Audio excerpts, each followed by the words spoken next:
ଆପଣ যদি ନବୀନ ବାବୁଙ୍କ ନାଁ ନେବେ 100 ଥର ଚିନ୍ତା କରିକି ନେବେ। 51 ଜଣ ଏଠି ବସିଛୁ, ନବୀନ ବାବୁଙ୍କ ନାଁ ନେବେ ନାହିଁ। ଆପଣ ଯେତେବେଳେ ଦରକାର ପଡୁଛି ନବୀନ ବାବୁଙ୍କ ନାଁ ନେଇଯାଉଛନ୍ତି।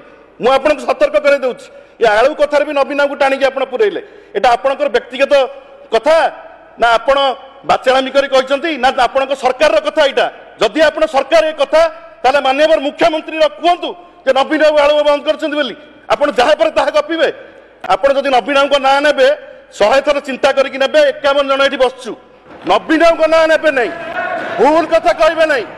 ନବୀନ ବାବୁ ଆଳୁ ବନ୍ଦ କରିଛନ୍ତି, ନବୀନ ବାବୁ ଆଳୁ ବନ୍ଦ କରିଛନ୍ତି। ଆପଣଙ୍କ ମାନ୍ୟବର ମୁଖ୍ୟମନ୍ତ୍ରୀ ଏ କଥା କହିଲେ କି?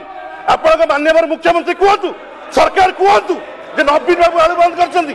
ଆପଣ କହିବେ ନବୀନ ବାବୁ ଆଳୁ ବନ୍ଦ କରିଛନ୍ତି। ଆପଣ କିଏ? ଆପଣ କିଏ?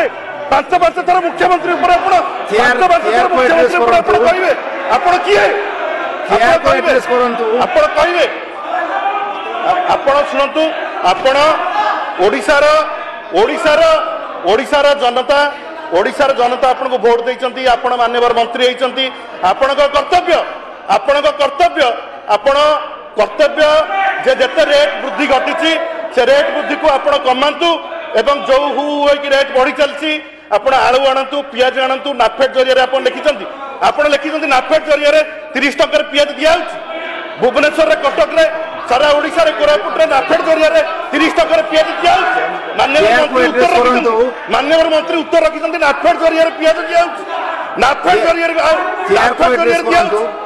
ମିଛ କଥା ଯାହା ଲେଖିଛନ୍ତି ସମ୍ପୂର୍ଣ୍ଣ ମିଛ କଥା। ଓଡ଼ିଶାବାସୀକୁ ବିଭ୍ରାନ୍ତ କରିବା ବନ୍ଦ କରନ୍ତୁ।